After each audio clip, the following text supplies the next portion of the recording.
नमस्कार दोस्तों, नमस्कार राजस्थान। मैं गोविंद मालविया आपका स्वागत करता हूं। सभी को वंदे मातरम। जैसा कि आप जानते हो कि हम भारत के इतिहास की अध्ययन सीरीज लगातार देख रहे हैं और हमने लगातार पिछले वीडियो में भारत के इतिहास का समग्र अध्ययन यानी संपूर्ण अध्ययन देखना चाह रहे हैं। और इस सीरीज के अंतर्गत हम भारत के इतिहास की एक एक बारीकी देखेंगे जो सारे कंपटीशन एग्जाम के लिए काफ़ी महत्वपूर्ण है। ठीक है, वीडियो शुरू करने से पहले मैं आपसे एक छोटी सी रिक्वेस्ट करूंगा कि अगर आपको वीडियो अच्छा लगता है तो इसे लाइक ज़रूर करें, चैनल को सब्सक्राइब करें अगर पहली बार इस वीडियो पर हैं, और अगर कुछ कन्फ्यूज़न है तो आप कमेंट करना ना भूलें, बेहिचक कमेंट करें, मैं पर्सनली आपको रिप्लाई दूंगा। एक और छोटी सी बात, पहले से मैंने बोर्ड प्रिपेयर कर रखा है क्योंकि कुछ तकनीकी समस्या की वजह से मुझे वापस वीडियो बनाना पड़ रहा है। काफ़ी मेहनत मेरी बेकार चली गई, बड़ा अजीब भी लगता है, बट आपके लिए बहुत कुछ करने का मन करता है तो मैं डेफिनेटली करूँगा। देखिए, हमने पिछले वीडियो में चर्चा की थी। अगर आप पहली बार इस वीडियो पे हैं तो मेरी रिक्वेस्ट है पर्सनली कि आप इस से पहले वाले वीडियो को ज़रूर देखें, अन्यथा हो सकता है कि आपको समझने में थोड़ी कठिनाई आए। देखिए, भारत के इतिहास में अपन बात कर रहे थे सिंधु घाटी सभ्यता की। यह सिंधु घाटी सभ्यता का पार्ट 2 होगा। इस सिंधु घाटी सभ्यता को हम हड़प्पा सभ्यता भी कहते हैं क्योंकि 1826 के अंदर प्रोफेसर चार्ल्स मेसन और उनके साथी कनिंघम ने हड़प्पा स्थल की खोज की थी, और इसको ताम्रपाषाण काल भी कह सकते हैं और इसको कांस्य युग भी कह सकते हैं। इसको प्लेस्टोसिन युग भी कहा जाता है।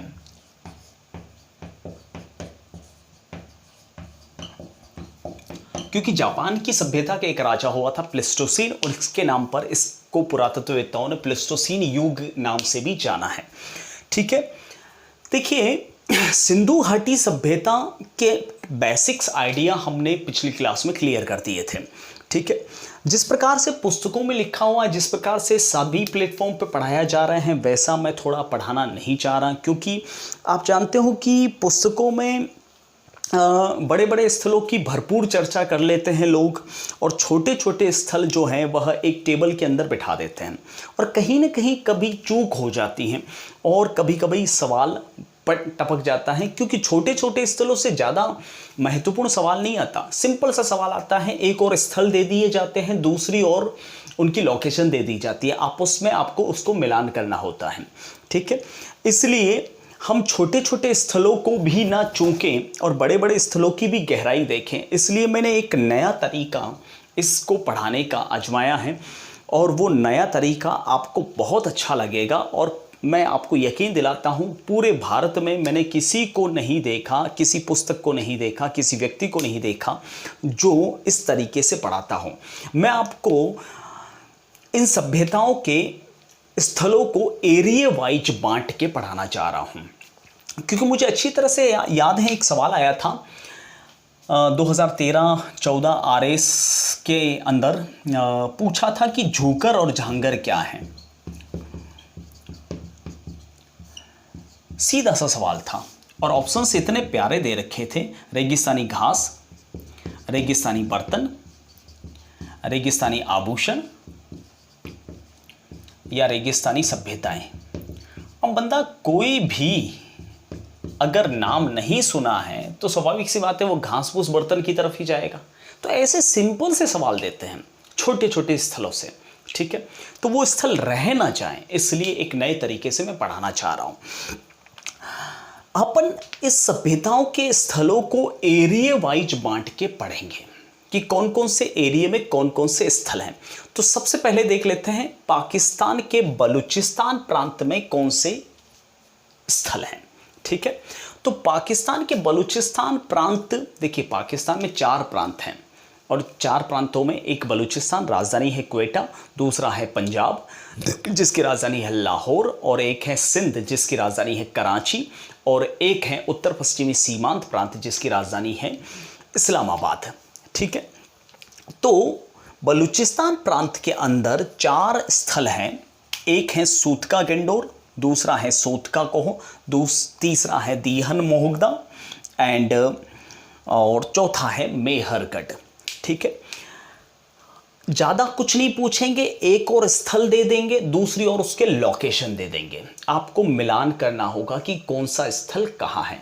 इस तरीके से अपन एक एक स्थल को देख पाएंगे, कुछ भी नहीं छूटेगा, और जितने भी बड़े बड़े स्थल हैं उनकी बारीकी डिटेल अपन अलग से देखेंगे ही देखेंगे। लेकिन एक बार इसको एरिया में बांट कर अपन पढ़ते हैं, और ये सबसे अच्छा और सही तरीका लगता है मुझे, और शायद आपको भी पसंद आएगा। तो सूतका गेंडोर, उसकी विशेषता क्या है? मैंने आपको पहले ही वाले वीडियो में भी बताया था कि ये सिंधु घाटी सभ्यता का सबसे पश्चिमी स्थल है। साथ साथ सूतका को, ये दोनों सिंधु घाटी सभ्यता के बंदरगाह हैं लोथल की तरह। लोथल के बारे में अलग से चर्चा करेंगे। अगर और डीप में एग्जामिनर गया तो ज़्यादा कुछ नहीं पूछेगा, नदी खोजकर्ता वगैरह कभी नहीं पूछते, क्योंकि अपन कोई पीएचडी नहीं कर रहे हैं सिंधु घाटी सभ्यता पे, या फिर अपन कोई कॉलेज लेक्चरर के लिए नहीं जाना चाह रहे हैं, उस पर रिसर्च नहीं कर रहे हैं। दूसरी महत्वपूर्ण विशेषता है कि यहाँ की ईंटें हैं जो जिगजैग हैं, जैसे ऐसे थेपी हुई मिट्टी से, सांचे में ढाली हुई नहीं है। यहाँ पर मनके बनाने का कारखाना भी मिला है। सूतका कोह और सूतका गेंडोर दोनों बंदरगाह हैं जो आसपास सटे हुए हैं इलाके हैं, यानी यहाँ पर पहले जलीय भाग हुआ करता था। वैसे सूतका गेंडोर देखा जाए तो ये भी एक नगर है जो दो भागों में बटा हुआ था, निचला नगर और उच्च नगर, मैंने पिछले वीडियो में बताया था। और इसकी भी किलेबंदी है, यानी दीवार है। सूतका को भी एक बंदरगाह है, इसकी किलेबंदी नहीं है, और यह दो भागों में नहीं बटा हुआ, लेकिन बंदरगाह था। मेहरगढ़ के बारे में मैंने बताया था आपको कि यहाँ से, मैंने पाषाण काल में बताया था कि अस्थि, यहाँ से एक हड्डी की मूर्ति मिली है, वो नारी की मूर्ति, उसकी मांग में सिंदूर है, और साथ साथ में खेती में सबसे प्राचीन जो प्रमाण मिले हैं वो मेहरगढ़ से मिले हैं, और सर्वाधिक अस्थि पिंजर, मानव कंकाल यहाँ से मिले हैं। ऐसा लगता है पुरातत्व विभाग का मानना है कि यहाँ कोई भयंकर युद्ध हुआ था, और जहाँ तक मेरा सोचना है, मैं अनुमान लगा रहा हूँ, आई एम नॉट श्योर, लेकिन ऐसा अनुमान लगा रहा हूँ कि आपको भी पता होगा, और मैं क्लियर कर चुका हूँ पहले वीडियो में, कि सिंधु घाटी सभ्यता के बाद वाला जो समय था वह वैदिक सभ्यता का था। और उस वैदिक सभ्यता, आपको भी बताएं, सिंधु घाटी सभ्यता के बाद वैदिक सभ्यता, जिसे आर्य सभ्यता भी कहते हैं, यानी आर्यों का आगमन हुआ, और आर्य लोग यानी वैदिक लोग जो है वह सिंधु घाटी सभ्यता के निवासियों को राक्षस मानते थे, असुर मानते थे, लिंग के पूजक यानी शिष्ण देवा मानते थे, और कुछ हद तक आपको आइडिया होगा तो सिंधु घाटी सभ्यता के लोग शिव पूजा करते थे। तो वैदिक आर्य यानी सनातन आर्यों ने इनको मार के भगाया था दक्षिण भारत में, दक्कन भारत में। ये मैंने पहले वीडियो में ही क्लियर कर दिया था, जिनको प्रोटो ऑस्ट्रेलॉइड कहा जाता है। तो आपको पता होगा कि ऋग्वेद के अंदर देवासुर संग्राम का वर्णन है, 10 राज्य युद्ध, 10 राजाओं के मध्य युद्ध, और जो पुरुषनी यानी रावी नदी के तट पे हुआ था। तो मुझे ऐसा लगता है कि ये मानव कंकाल उसी युद्ध का परिणाम है। तो यानी हो सकता है देवासुर संग्राम मेहरगढ़ के आसपास हुआ हो, ऐसा मैं मानता हूँ। ठीक है, ये थोड़ी थोड़ी इंटरेस्ट जब जाग जाता है ना, तो ऐसी बातें ख्याल में आती हैं, क्योंकि यहाँ पर पुरातत्व विभाग ने माना है, और मैंने भी किसी पुस्तक में पढ़ा है कि यहाँ पर एक ऐसा कंकाल भी है, जिस कंकाल जो ऐसा लगता है कि किसी सीढ़ी पर वो भाग रहा है, और उसके ऊपर धारदार तलवार से वार किए गए हैं, और स्वाभाविक सी बात है ऐसा कुछ हुआ होगा। खैर, अपन इतना गहराई से क्यों जाए। तो ये बलूचिस्तान प्रांत के कुछ स्थल हैं, ज़रा देख लीजिएगा, स्क्रीनशॉट लेना चाहते तो ले लीजिए एक बार। ठीक है, फिर उसके बाद में हम अलग एरिया की ओर जाते हैं।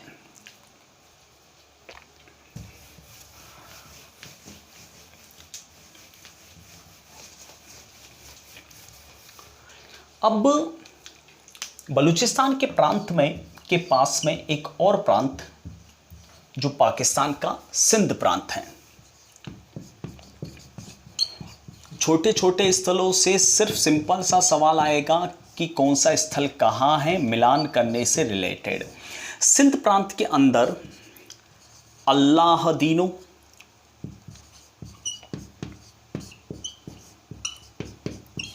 आमरी, कोटदीजी, झूकर, झांगर, अभी अभी मैंने सवाल पूछा था।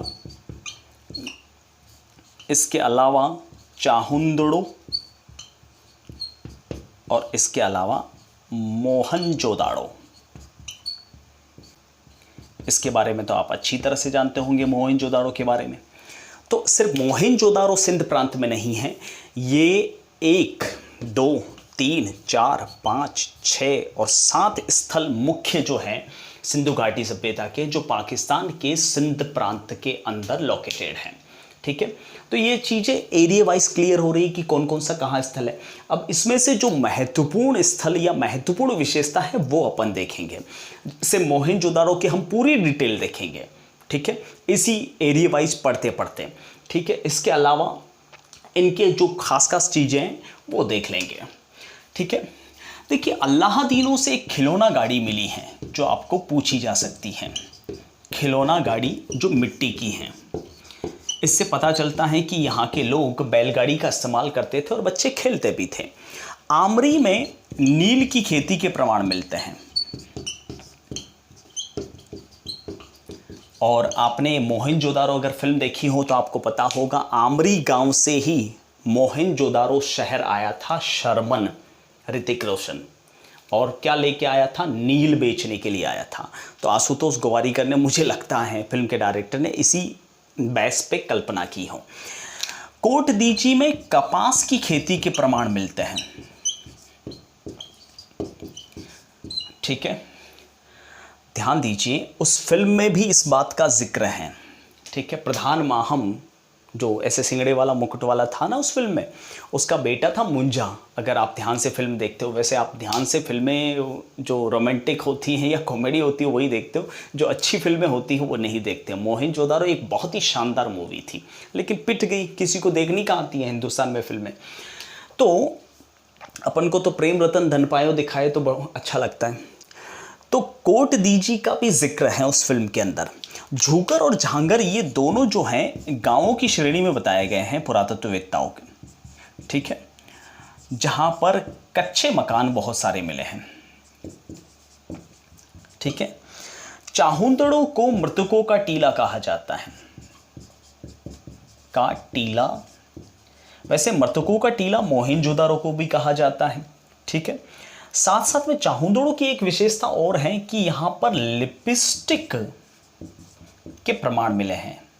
लिपस्टिक, होठों पे लगाने की लाली। आप सोचिए लगभग 2350 से 1750 ईसा पूर्व, यानी आज से 3769 साल पहले के लोग लिपस्टिक लगाते थे। ठीक है, साथ साथ में यहाँ से लिपस्टिक के कारखाने के अलावा यहाँ से मनके बनाने का कारखाना भी मिला है।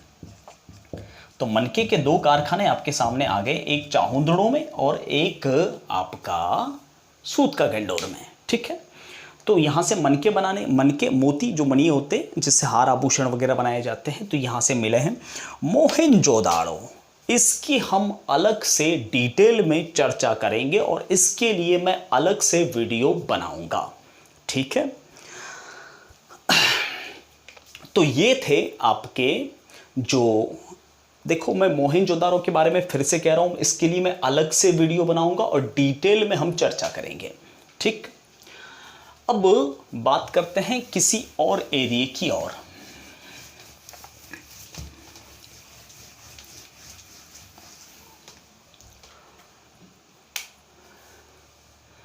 नेक्स्ट अपन एरिया देख लेते हैं और वो है पंजाब। पंजाब, देखिए पंजाब पाकिस्तान में भी है, ठीक है, और एक पंजाब भारत में भी है।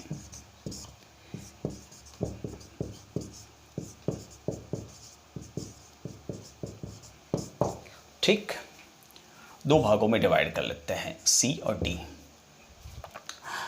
पाकिस्तान के पंजाब में एकमात्र स्थल जो सबसे महत्वपूर्ण है वो है हड़प्पा।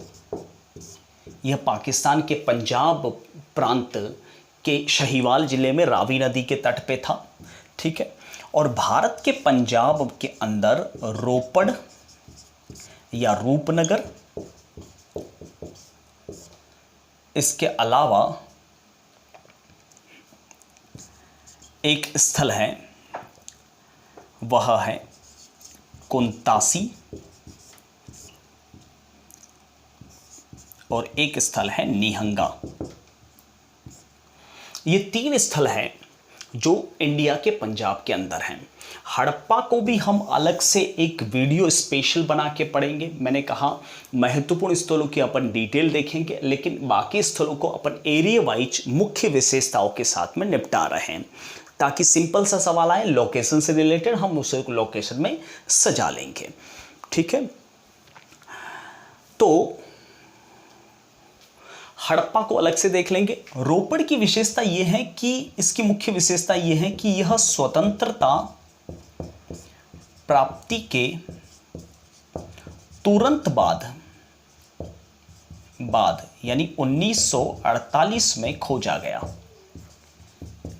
अगर आपसे यह पूछा जाए कि विभाजन के तुरंत बाद में कौन सा खोजा गया स्थल है, तो आपका इस नाम होगा रोपड़ या रूपनगर। यह इंडिया के पंजाब के अंदर लोकेटेड है। एक और विशेषता है, यहाँ बहुत सारी तांबे की सामग्रियां मिलती हैं। तांबे की सामग्रियां इन द सेंस, मेरे कहने का तात्पर्य यह है कि जो घरेलू सामग्रियां हैं वो सारी तांबे की हैं।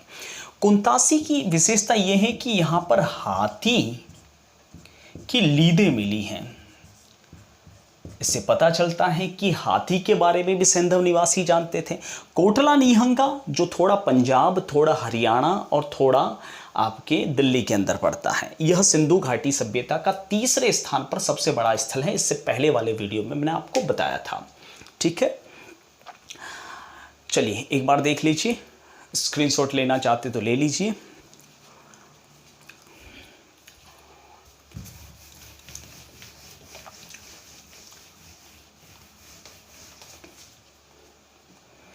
अब बात करते हैं अपने हरियाणा की। भारत के हरियाणा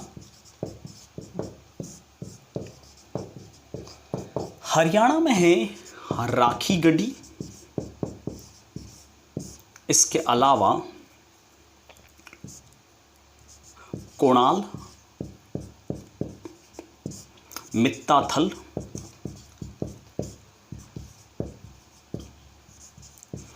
पलथाना, इसके अलावा बनवाली और निहंगा, क्योंकि निहंगा अभी बता चुका हूं, इसमें भी आएगा कोटला निहंगा। देखिए, राखी गढ़ी की विशेषता मैंने पूर्व वीडियो में बताई थी कि सिंधु घाटी सभ्यता का 240 हेक्टेयर में फैला हुआ सबसे बड़ा स्थल है। ठीक है, लेकिन ये कच्ची बस्तियां थी। कोणाल पे 2 चांदी के मुकुट मिले हैं, यानी इससे पता चलता है कि चांदी के बारे में भी सिंधव निवासी परिचित थे। मित्ताथल की डिटेल आपको पूछी नहीं जाएगी। वैसे यहाँ पर कोई विशेष आइटम्स जो एग्जाम में बनने लायक है नहीं पूछी जाएगी, लेकिन यहाँ पर जो है मैक्सिमम जो चीज़ें हैं वो पत्थर से निर्मित है। पलथाना सबसे नवीन स्थल है। अगर भारत में देखा जाए तो सबसे नवीन स्थल है जो अभी तक पुस्तकों में छपा नहीं है। बनवाली को भी हम अलग से देखेंगे क्योंकि ये बड़ा स्थल है। ठीक है, निहंगा तीसरा सबसे बड़ा स्थल है। तो ये थे हरियाणा के प्रमुख स्थल जो लोकेशन वाइज आपके काम आ सकते हैं। बनवाली को हम अलग से देखेंगे।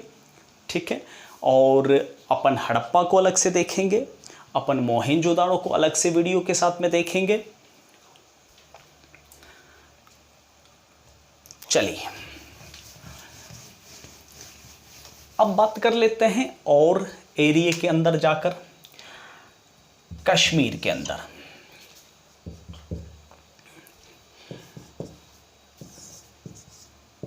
जम्मू एंड कश्मीर के अंदर मांडा और एक है बुर्जहोम। मांडा सबसे उत्तरी स्थल है, पूछा जा सकता है, और इससे पहले वाले वीडियो में बताया था मैंने आपको, ये मुख्य विशेषता है इसकी। बुर्जहोम में यहाँ पर गर्तावास मिलते हैं, खड्डों के अंदर मकान, और इन यहाँ पर जो कलश समाधान मिलते हैं, देखिए कलश समाधान के प्रमाण बुर्जहोम के अलावा लोथल से मिले, कालीबंगन से मिले और मोहनजोदारो से मिले और बनवाली से भी मिले। ठीक है, कलश समाधान जिसमें मनुष्य के साथ में, मनुष्य की अस्थियों के साथ में यह भेड़िया या कुत्ता दफन करते थे। ठीक है, तो ये हैं जम्मू एंड कश्मीर के प्रमुख स्थल। अब बात कर लेते हैं अपन और एरिया की ओर। नेक्स्ट आते हैं अपन थोड़ा सा यूपी की ओर। यूपी में दो स्थल महत्वपूर्ण हो सकते हैं आपके, एक आलमगीरपुर, यह सबसे पूर्वी स्थल है, मेरठ में पड़ता है, और एक है मांडी। देखिए मांडा और मांडी अलग अलग है। मांडा जम्मू एंड कश्मीर में अभी अभी बता चुका हूं, और मांडी यूपी में है। यहां पर स्वर्ण छल्ले मिले हैं, बहुत सारे सोने के छल्ले प्राप्त होते हैं, इसलिए पुरातत्व विभाग इसे सभ्यता की टकसाल कहते हैं। टकसाल, सभ्यता की टकसाल। जैसे अपने राजस्थान में रेड को प्राचीन भारत का टाटा नगर कहते हैं, तो इसको सभ्यता की टकसाल कहते हैं। देखिए सोना भी आ गया है, चांदी कोणाल से और सोना मांडी से। ठीक है, अब नेक्स्ट एरिया अपन देख लेते हैं, जाते हैं गुजरात की ओर।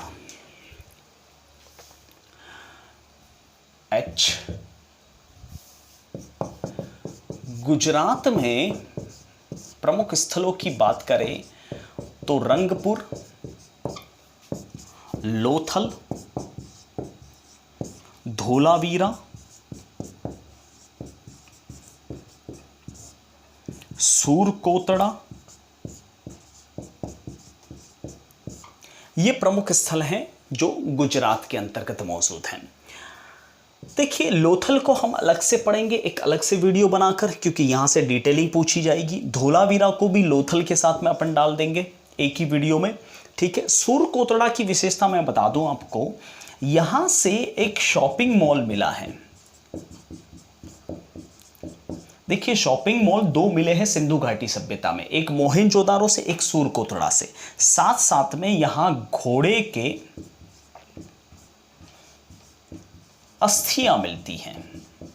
वैसे घोड़े की अस्थियां मैं बताना भूल गया, सूतका गेंडोर पे से भी मिलती हैं, मैं अलग से उसका भी कॉलम बना दूंगा कि कहां कहां से कौन सी चीजें मिलती हैं। इसके अलावा मोहनजोदारो से घोड़े का खिलौना, वैसे मैंने फर्स्ट वाले वीडियो में ये चीज़ बताई थी, और साथ साथ में लोथल से घोड़े का खिलौना मिला है। तो 4 जगहों से घोड़े के प्रमाण मिले हैं। ठीक है, तो ये हैं गुजरात के प्रमुख स्थल। अब नेक्स्ट बात करते हैं अपन, जाते हैं अपन महाराष्ट्र की तरफ। महाराष्ट्र के अंदर दो स्थल महत्वपूर्ण है, एक तो दायमाबाद और एक इनाम गांव। दायमाबाद सबसे दक्षिणी स्थल है,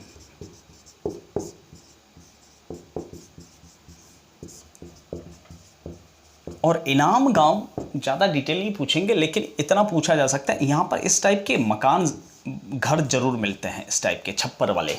ठीक है, और यहाँ पर जितने भी शमशान घाट हैं उनके ऊपर एक पत्थर और साथ में डिटेल कुछ लिखी ज़रूर गई है। जैसे शमशान घाट समाधि के ऊपर जैसे क्रिश्चियनों के कैसे होता है पूरी डिटेल लिखी जाए, वैसे यहाँ शमशान घाट इनाम गांव में मिलते हैं, जो पूरी तरह से सिंधु घाटी सभ्यता से अलग थलग संस्कृति है। ज़्यादा नहीं, कुछ लोकेशन पूछ सकते हैं आपसे कि इनाम गांव कहाँ है, तो आपका आंसर होगा महाराष्ट्र। ठीक है,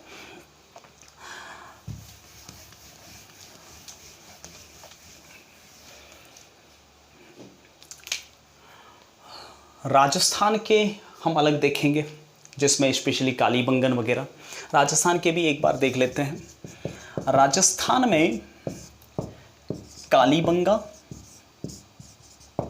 हनुमानगढ़ के अंदर अलग से हम इसकी डिटेल पूरी देखेंगे। इसके अलावा गिलुंड, इसके अलावा बालाथल, इसके अलावा ओजियाना,